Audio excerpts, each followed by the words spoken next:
It's Monday, March 31, 2025. Now, you know, it's still not all that warm. We haven't melted much snow that fell a few days ago, but tomorrow's going to be warm. It's going to be a good day for moving bees because it's going to be overcast and about zero. Tonight is going to be, colder than I like the bees to be out. But then after that, the forecast says the overnight lows are going to be quite acceptable for the bees to be outside. So tomorrow is perfect bee moving day, but I won't be moving bees. I'm not too happy about that. I've had my winter hat on, so my hair's all messed up because, well, do you see my tractor sitting over there in the middle of the yard? Well, that's where it quit. Um, you know, I'm not a very large scale farmer, but I'm a farmer no less, right? And I know from growing up on a farm that the breakdowns caused a big stress for my dad, for the farm in general, and I'm feeling it because breakdowns are um, never expected. Well, they're kind of always expected, but you never know when they're going to happen, and they never happen at a good time, right? Almost never, I suppose. But yeah, so I had a breakdown, and the worst part is sometimes a breakdown is pretty expensive. Fortunately, this one's not going to be real expensive, and it's not really all that hard for me to fix. These little tractors, and even tractors much larger than this, and lots of other equipment, use a small diaphragm, 12-volt diaphragm fuel pump. It's just a little diaphragm that goes back and forth, moves the fuel from the tank up to the injector pump on the engine. Injection pump is a different deal. Those are thousands of dollars. Those little diaphragm pumps can be had on Amazon for less than $30. And I don't know where in town I can buy those. I phoned my regular guy. He said, no, I'd have to order that. And I looked at another store online. They don't even list anything like that. So I phoned the dealer. The dealer's an hour drive away, so it's not really all that bad, but still, that's 2 hours of driving. Yeah, he's got it. He wants $250 for it. So I sat and evaluated what that $250 is going to, well, $220 extra, what is going to buy me. And I decided that I was going to concede to the breakdown and put my bee moving off for another day or two. I double checked the forecast, and tomorrow's going to be overcast. Wednesday, Thursday, Friday are going to be sunny, and I'm going to miss the overcast day. And what the overcast day buys me, I think it says it's going to be 0 and overcast, maybe slightly above 0, is even when it's 0 or even below 0 and it's overcast, the snow doesn't melt and the ground doesn't get all soft and muddy. So that would have been the perfect moving day, overcast and 0. But I'm going to miss that. So hopefully Wednesday is the day. I did order the pump, and it said that it should arrive by the end of day tomorrow. But I had to ship it to a buddy's place in Winnipeg to get that kind of shipping. So I asked him to let me know the minute it arrives, and I'll jump in my truck and head to Winnipeg. And even that's going to be 45 minutes one way. So not really that much closer than the dealer. So I'm sacrificing at least another day to save $230, $220. Because, at 10 times the cost, I can change. It's not that hard to change that pump. And at 10 times the cost, I can go through 10 of those pumps. So I think I'm going to just keep one on hand. I'll keep one on the shelf. I feel kind of stupid for not having that on the shelf already, because It was a few years ago. I don't know if it was maybe 4 or 5 years ago. I did some work and I changed kind of the way the pump and the fuel system routing is on that tractor. And I decided I'd be smart and put on a new pump at that time. So I did. The OEM pump was still working just fine, but it was getting old. It was 12 years old or something at that point.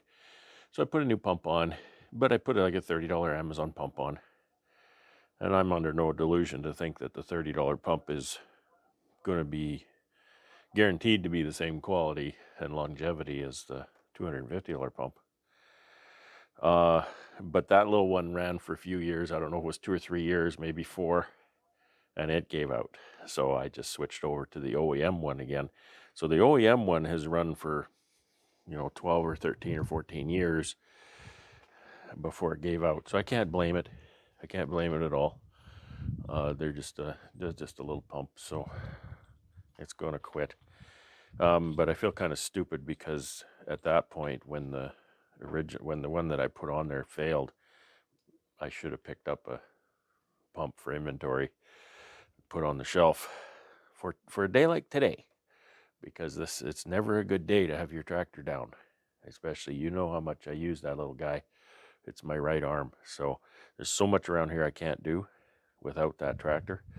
And what I was doing is, you can maybe see, I've just got some pallets on the front. I was just kind of packing and smoothing my road from here to the apiary, just so that it would freeze tonight and get up tomorrow morning with the sun and get moving bees. But that's not going to work. So hopefully, even though tomorrow's going to be overcast, hopefully that this road won't melt a lot tomorrow, and I can get the tractor fixed either tomorrow or Wednesday morning, because if I get it late tomorrow, I'm not sitting out in the yard in the dark fixing it. It doesn't take that long to fix. I'll just do that Wednesday morning quickly, and then hopefully I'll be on my way. So that's how my day's going so far. I'll show you kind of what I did in the shop yesterday. It wasn't much, but I had a bit of a restful weekend. So we got the door open. It's very sunny here. You can see my mini nukes on this little pallet. I wrapped them in plastic just to keep them from falling off of the pallet, because once the bees are moved, all this equipment's going in the other building. And here's my escapes. I actually was pretty crafty here. I took all the escapes off the pallet and started at the bottom, and I squirreled away all of the covers I made and almost all of the bottoms I made inside here in the space under the bee escape. So those will probably go in my truck to go to the dipper. Maybe, I don't know, maybe in a week or two, get those fixed up for the season. So wood shop is kind of quiet right now, but I do need to get a couple of things on the move here. I need to, I've got an order for a frame building jig, so I want to put that together. I'll probably do that next. And then I really want to build, again, 4 or 8. I want to build 8 of those honey super pallets. And I do want to build those because I want them dipped. So I'd like to go with the dipper. So that's kind of where I'm at right now. I'm just still collecting my thoughts over this breakdown. It just makes you shift your whole paradigm suddenly. I don't want to react too fast, because often your reaction causes you extra work and costs you extra money, and I can't afford either, really. So I don't multitask very well these days. I focus on one thing, and that's the thing I focus on. And when that thing comes to a screeching halt like that, it's like, okay, now I have to reorganize my whole day, and that's fine. I just need to do that. I guess it's just getting old. I don't care for doing that. I like to plan my day and do my day and execute. Plan and execute. Okay, well, on with getting this jig together. I have to put that together and sand it up and whatnot. Thanks for watching. Okay, I'm jumping into making this frame assembly jig, and as you may remember me saying when I built the last batch, I'm going to try to build this one a little differently. Before I was cutting 3 strips, a 2-inch strip and a 1-inch strip on each side, and then gluing them back together. And that's so that I have, because I need cutouts on the corners here, and then I also need, you probably can't see it, but I need a deep cutout like that on this piece. Now, this is the one that really kind of made me choose to do it that way, because as you can see, you know, I'm cutting these pieces vertically on the saw. That's really not my first choice, but I'll give it a shot anyway. You'd think, well, maybe I should be using my dado blade, and yes, I should. However, I'm going to cut these with my rip blade to establish the extents of the, I guess you would call this, I don't know, would you call this a dado? It's more of a box joint cut, really. And once I do that, I can actually do some, a bunch of cuts in between, and then employ my dado blade to kind of hollow out and make it a nice cut. So let's cut this one. We'll see what I can do here. I'm going to turn this clamp around. It's getting difficult to get close to the fence to make sure everything goes right. And I've got a auxiliary fence on here because I've slid that right up to the rip fence, which I've set at 1 inch, which is the piece that I want left over at the end. So you'll see once I cut it.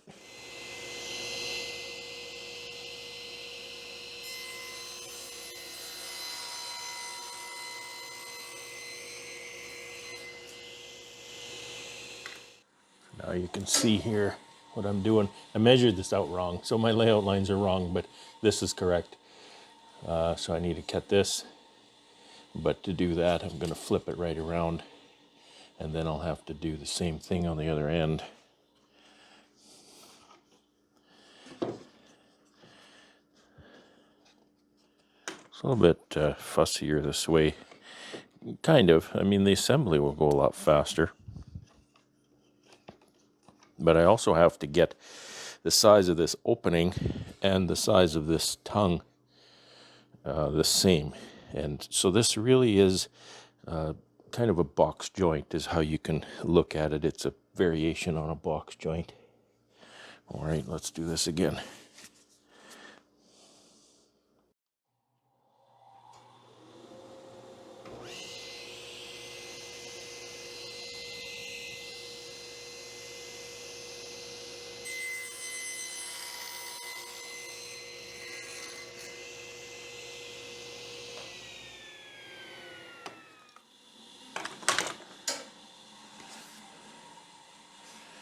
This is really going to have to be done with my, I was going to say it has to be done with my dado blade, and that's not true. And what I'm talking about is, you see how the cut is, it's rounded on the top? In this situation, that's okay. Once I do the other side, though, the notch, that's not going to work. But now what I need to do is I want to measure that. It doesn't have to be an absolute perfect 100% accurate cut, but I want it to be real close. I've got about 1/8 of an inch, actually more like a 1/16, just about a 1/16 shallow, and I did that on purpose. I didn't want to cut too deep, so I moved that blade down. I'm going to put my fingers on it just so I can feel it go up.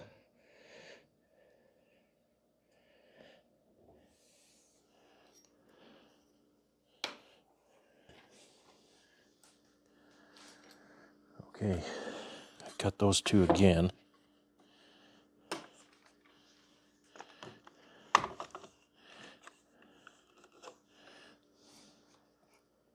Another reason for the auxiliary fence is to mitigate tear out when the blade comes through.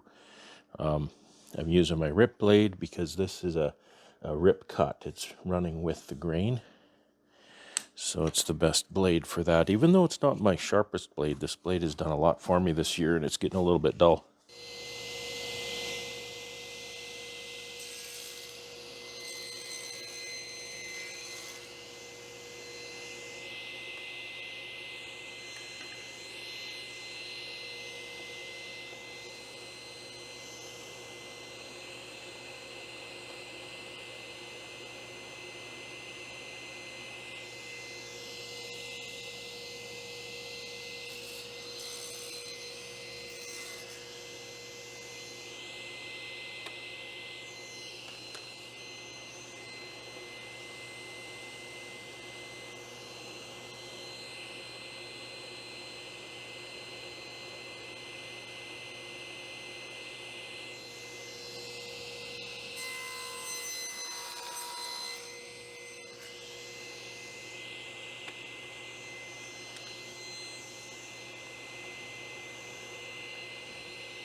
Okay, those are just some random cuts just to relieve some of the material for the dado blade.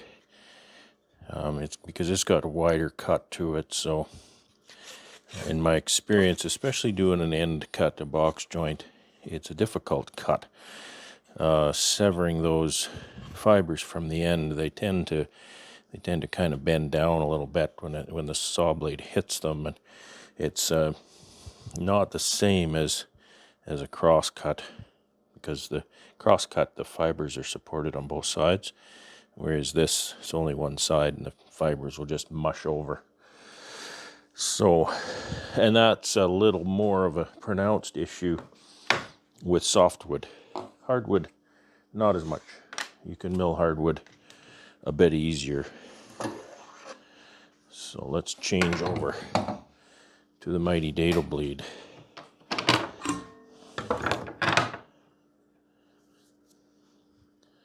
My challenge is, this dado blade is an 8-inch blade. Can I raise it to make a 2-inch cut? That is the big question of the hour. That's a long way up. The answer is yes.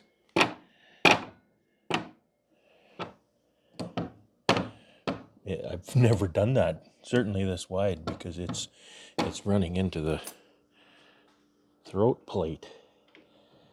So how do I fix that? Well, I have to cut. I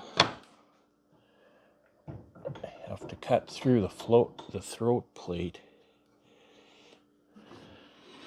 and I want to have the fence on top of the throat plate so the dado blade doesn't lift the throat plate. It locks in pretty good, but that's just a safety. So I need to start the saw and bring it to max height.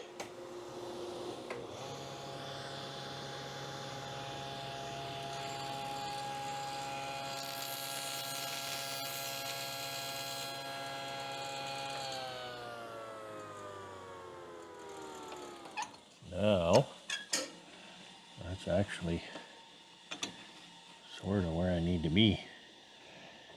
Right there. Yeah, so it is a little scary, right? It's a little dicey. So we'll get our 1-inch spacing here.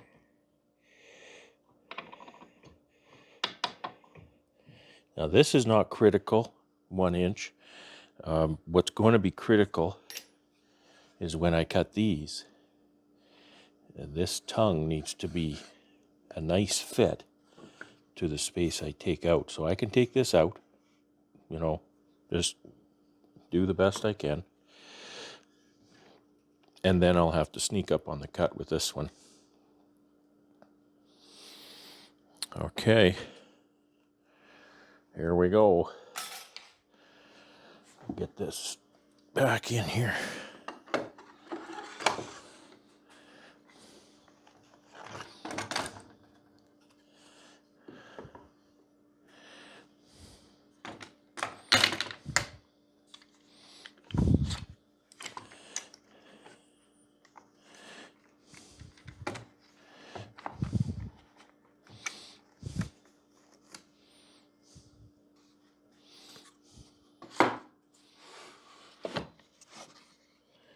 Yeah, that looks right.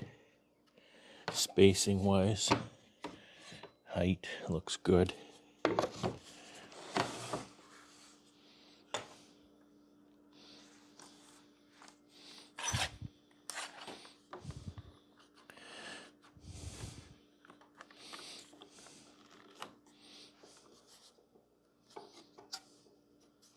Okay, that looks good.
I'd say that worked pretty good.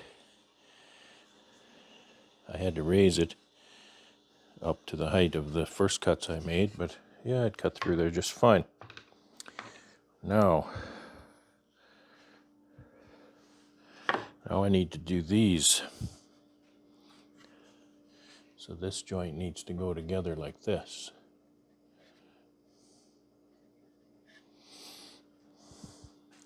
So I need to take out an inch. Yeah, an inch by 3/4. Oh, that's what I did wrong. I made this inch by 3/4, but it's inch by 3/4 the wrong way. It doesn't matter.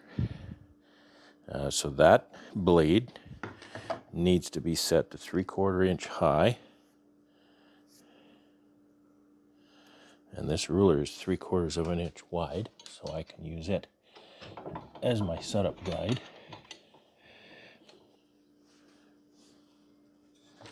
Because I'd rather cut these flat than on the end. And this one I can 3/4 high. Let's see, make sure I do it right. So yeah, no, I did that wrong again. So it's inch high because I'm going to go flat. Inch high, 3/4 deep, which is a problem because I think my blade is more than 3/4 wide. Well, that's not a problem,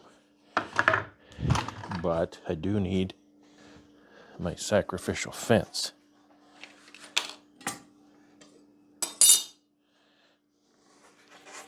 For this.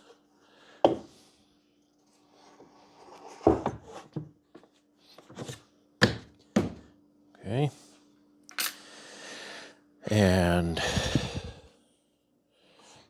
just want to go 3/4, just right about there. Okay, I think that's correct. Right there. I'm going to use this sacrificial piece for a test cut, since I'm doing this in one pass.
Okay, certainly for making one of these,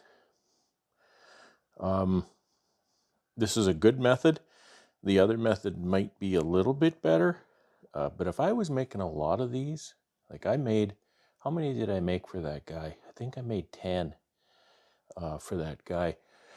And I've made batches of 6 or 8 or 10 before. And I think if I'm making a number of these, this is the method, because I'm done. All I need to do is 8 little joints, a little bit of glue, a couple staples, and that's done. The only other part, which I've already cut,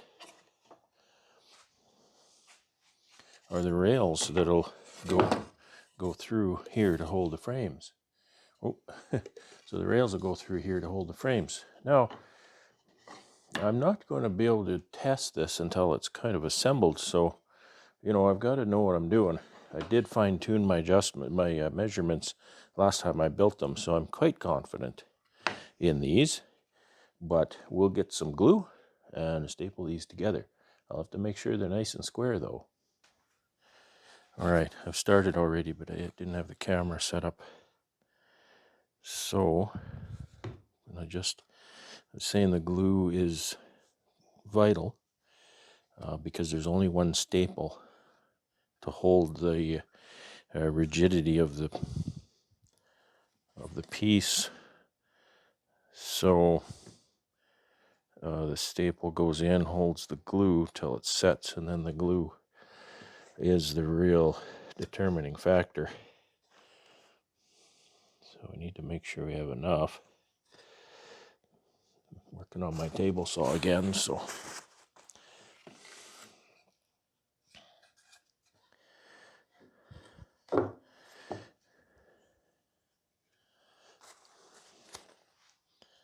line that up nicely.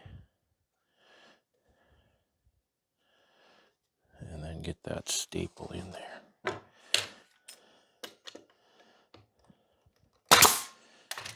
It's 1.5 inch staple because it's going through 1 inch before it comes into the next material on the bottom.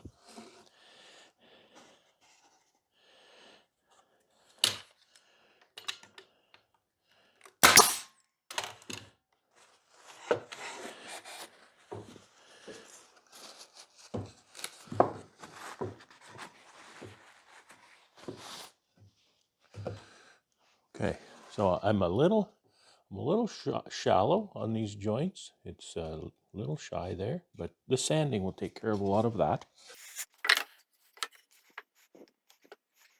And these do take a lot of sanding. But the last time, I've made quite a few of these to give away at my bee club.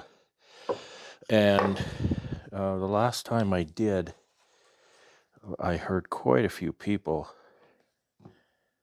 raving about how they are nicely sanded, right? So the sanding was really important to those, those quote potential end users. So I said, okay, I'll make sure I don't skimp on the sanding. Now, I got a problem because this is going to go through on both sides, or go together on both sides at one time.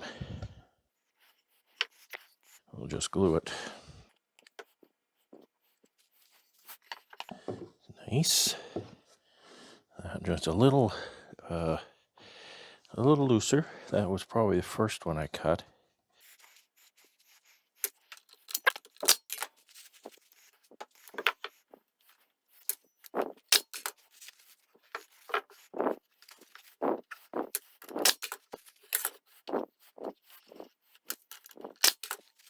I selected the lumber quite carefully to have almost no knots. And, it doesn't have to be perfectly clear, but this kind of thing, you don't want any knots in a joint like this. That's a very precarious kind of a joint. There's a lot going on there, and there's not much joinery happening. What I'm going to do is I want to make sure these stay nice and square. So I'll put my little assembly square on here.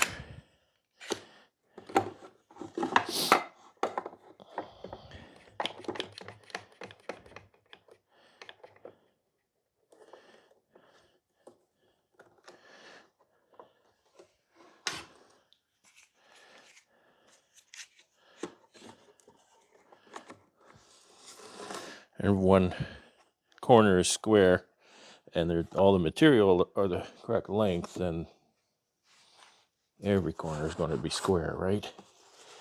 Because there's 4, and you have to take 360 degrees and divide it by 4.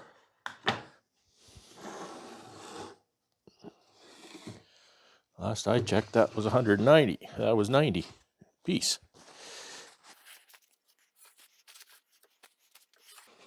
Okay, I think we're good. So that's got to set until tomorrow, and then that'll get sanded. And since I'm not moving bees tomorrow, I'm going to have time to do that. It's going to drive me crazy to not move bees, but what do I do when my tractor is down? Next project is the Honey Super Pallets. And I think I have all the material I need for those. I might be short some 1x8s now because that was some of the stuff I bought for the pallets. But it might not be. There's 6 feet. There's 6 feet, I think, more than 6 feet, 6.5 feet of lumber in one of these. So they're no small amount of lumber, but with the dimensions of them in a 1x8, I can get the 4-inch. I can get the 4-inch tall jig plus the 1 5/8 tall rails here out of one piece, 1x8, and that gives me some extra material to work around some knots. Okay, well, I'm going to get my stuff organized to do some of these pallet parts, and I'll bring you back. It's Tuesday, April the 1st, 2025, and I'm not kidding around. I'm moving bees today. Well, unless my tractor has some April Fool's pranks in store for me. I went out yesterday after a while and hit the key on the tractor, and it just started up. I ran it for a little while and it seemed to be okay, but I think the fuel pump on the tractor is just unreliable right now. So we'll see how far we get. We might get one or not even one. I might end up in the middle of the yard with a load of bees at some point. So if that happens, so be it. I have a new pump coming, and so it should be here, sometime maybe later today. Last night was minus 13, so it was a nice hard freeze, and right now it's minus 9. So I'm counting on my road being nice and firm and easy to drive on. I did get my pallet and drive my pallet. I pushed my pallet with my tractor back and forth a number of times to make it smooth, because if I have to go really slow, it just uses up lots and lots of time. And it, maybe if I don't go slow, then it shakes the bees around a lot, which is really not good. So I'm going to get that tractor out there and start hauling bees out of the building, getting them back to the apiary. So I'll try to show you some of this. It's really not very much to see, but I'll take you along anyway.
probably about half done, maybe a little more, I don't know.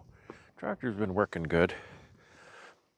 And it just really seems weird, doesn't it, to be moving bees out into a snow-covered apiary. But it is what it is. There's not much snow here. Before the last little snowfall a few days ago, this was mostly clear. So I'll turn the camera around here and give you a closer look.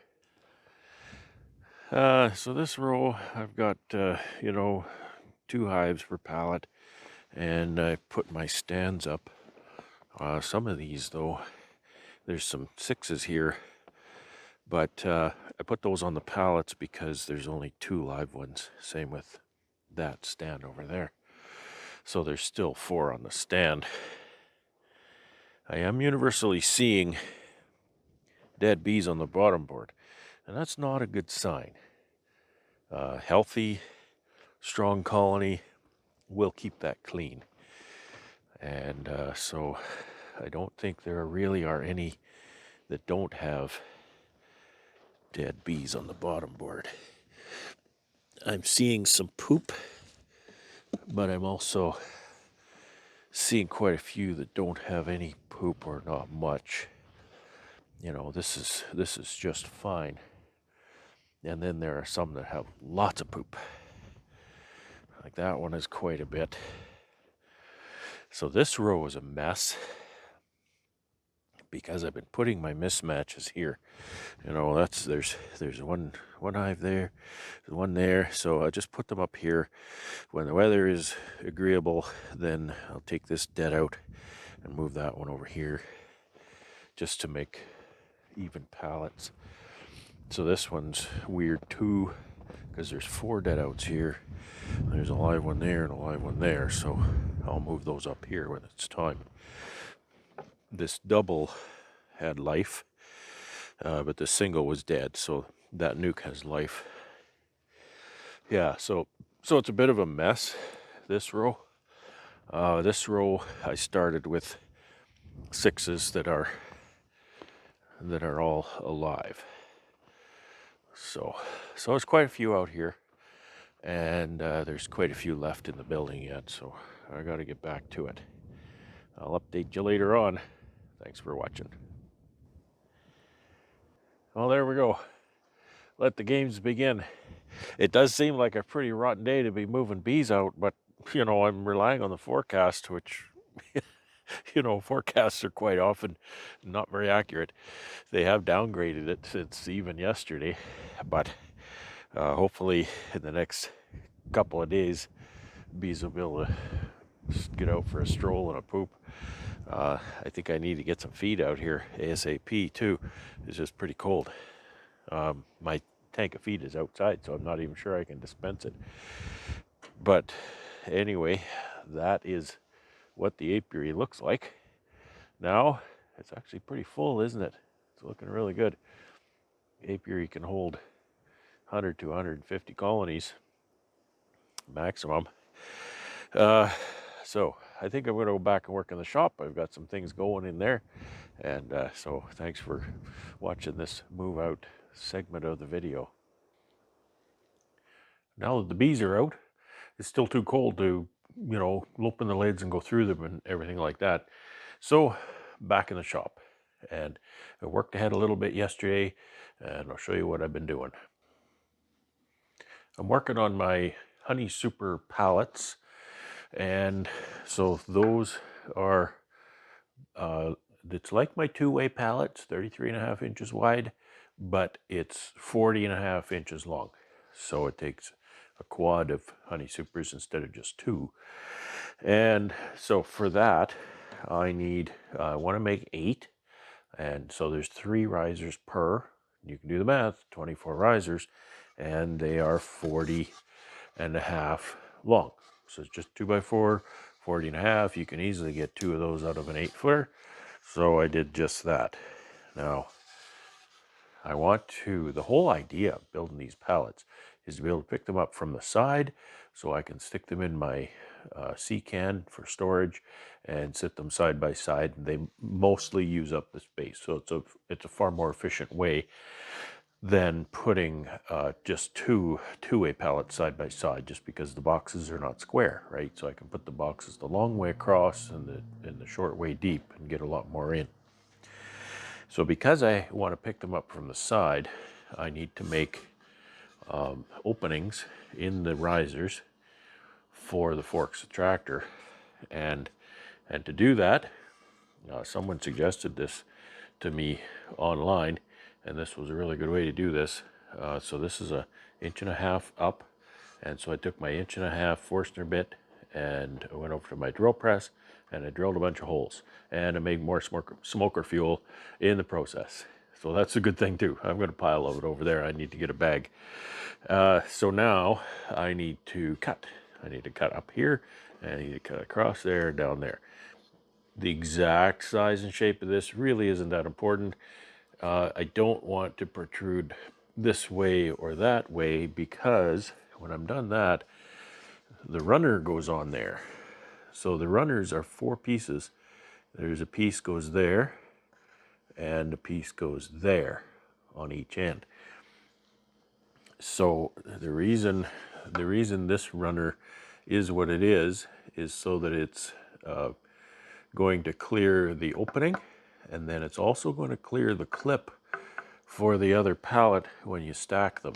So again, like my other pallets, that runner is set back so that when you have the hive clip on the front of the other pallet, it'll still nest in there real nice. Now, you can probably cut that in a lot of different ways.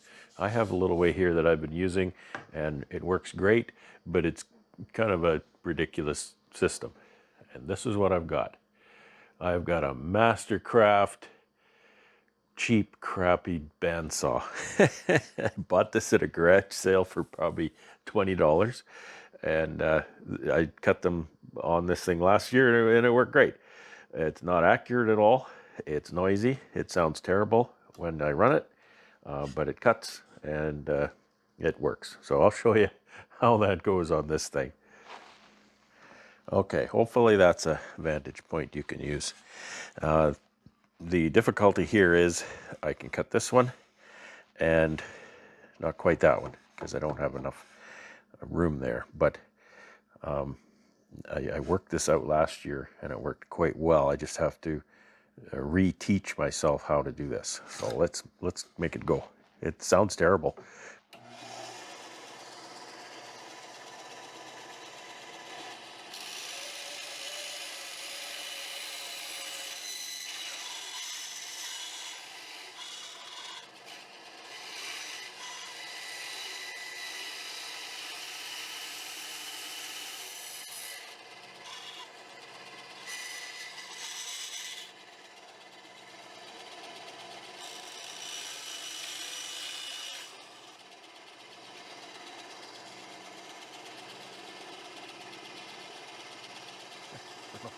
How did I do that last time?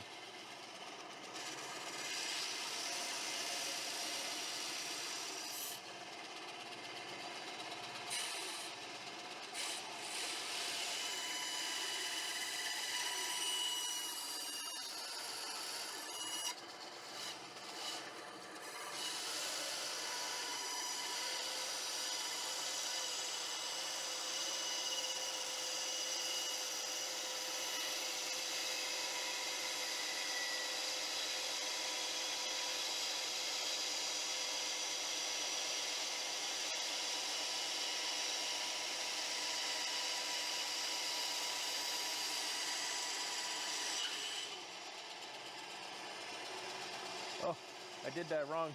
I'm not supposed to cut all the way to the corner like that. The whole idea of drilling it is so that this is not a sharp corner, because this is more likely to crack now. But I gotta finish it off now. There's no point in leaving it like that.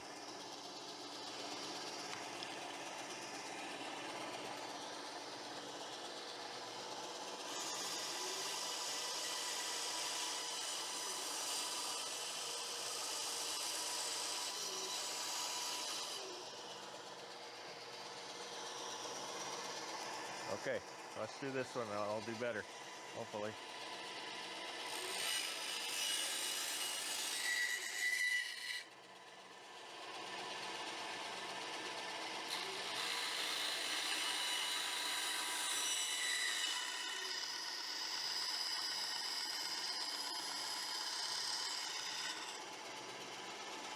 go. That's how I did it.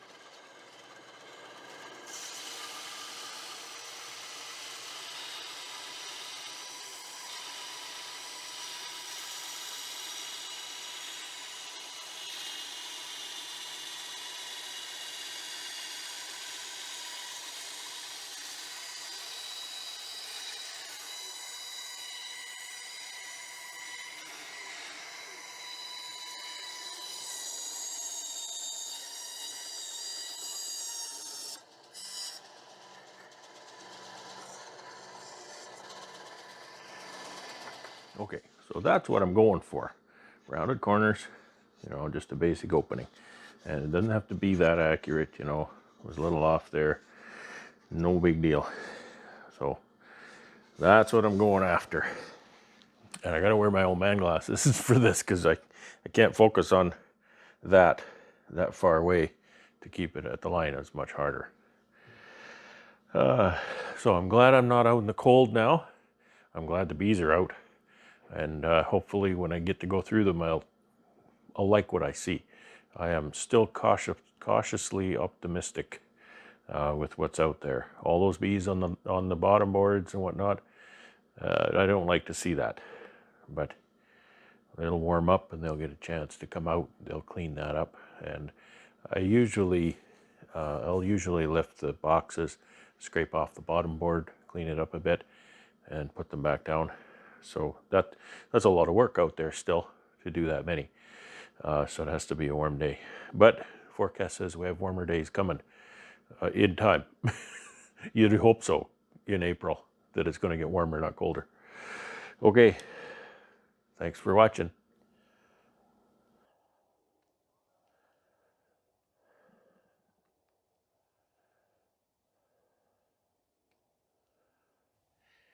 It's Wednesday, April the something. I think it's the 2nd. I'm kind of tired. I just went through the whole apiary and I tipped up every box, cleaned the bottom board a little bit, and put the entrance reducers in. I was concerned about the messiness of the bottoms, the bees not getting out once the weather does warm up. So to stop snowing first. And what I learned was these bees need to be fed right now. I don't know if I can dispense feed out of my tank or not, but I gotta go see if I can. So what I also did was I consolidated these pallets. So now I can come and pick up these dead out pallets here. I need to put a lid on that one. I just didn't have the gas to manually consolidate all the boxes. So I'll do that another time when I get the tractor to move them around. Yeah, so that little nuke died. There's one there that's dead. So, what I did see was not very good at all. There's really small clusters. There's a few that decided to come out and take notice with all my banging around. But most of them, you couldn't even see bees from the bottom. So that's not good. All right. Now I'm pooped. I'm gonna go and grab my pails and see if I can get those over here. Looks like I missed one. Look at the junk I was scraping out of there. It's just awful. Okay, we'll go get some pails, hopefully. All right, I've got my little gallon pails out of the shed, and I got my tank of syrup here. What have I got? 375 liters or so. I've got 75 colonies, 76. I'd like to do 2 liters per. So I'm going to use less than half of what's here. Now, I wasn't sure how I could dispense a 2-inch outlet into these little pails. They've got a small opening in the top. I guess that's 2 inches. So I looked at what I had, and I thought, you know what? I'll just unscrew the pipe from the mixing tank, which, was here. That valve is off. And that'll get me down to 1-inch size, which should be able to dispense into those pails. So, they say about the mother of invention. Okay, a couple other things going on here. This is just going to be work, so I'm not going to belabor it. However, we'll try something new here.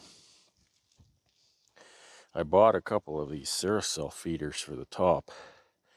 I have to see how those work. I've been looking for a little bit different way of feeding because, pails leak and just what they are, right? The people who use these Ceracells seem to really like them. This one is kind of a crack here, so I don't know what to do there. Make sure it's centered, I suppose. So anyway, I'm going to put some feed in there. This one is for my 6-framers. I really wanted a different way to feed my 6s. So this is that. It's actually made for a divided box, I guess. And it's made for a 5-framer. So I added little furring strips to the edges to make it 11 inches wide to fit my hive top with no gaps. So that's what I'm going to do there. But those will get filled up when I get to the apiary. Something else that's happening is I've got a bottle of this stuff here. It's been all the rage, and I thought, you know what, I'm going to try this stuff. And so, full disclosure, my retailer gave me that, and the manufacturers agreed to give me that for evaluation. I have to evaluate it for the whole year, so it's got to be in my spring feed and in my fall feed, and I don't know about fondants and whatnot. I asked about fondants.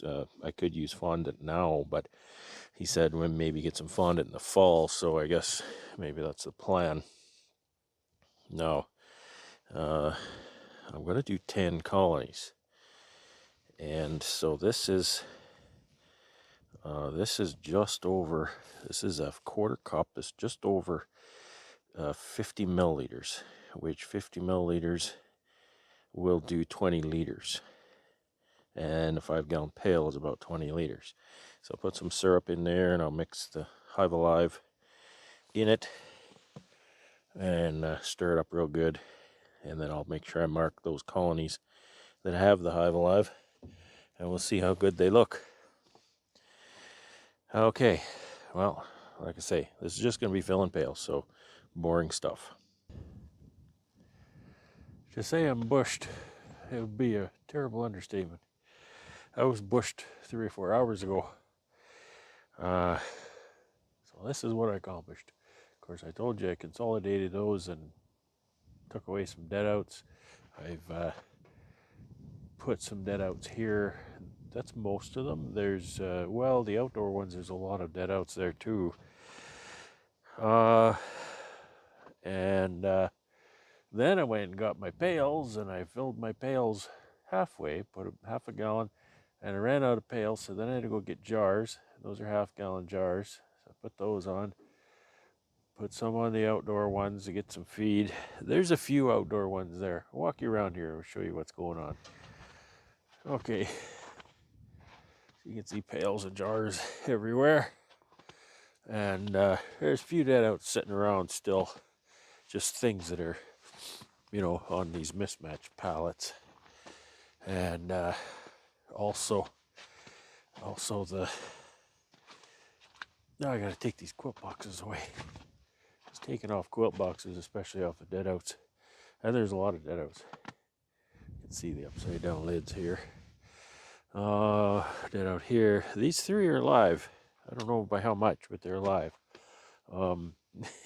This one of the big problems with quilt boxes is the bees want to congregate on the bottom side of the screen.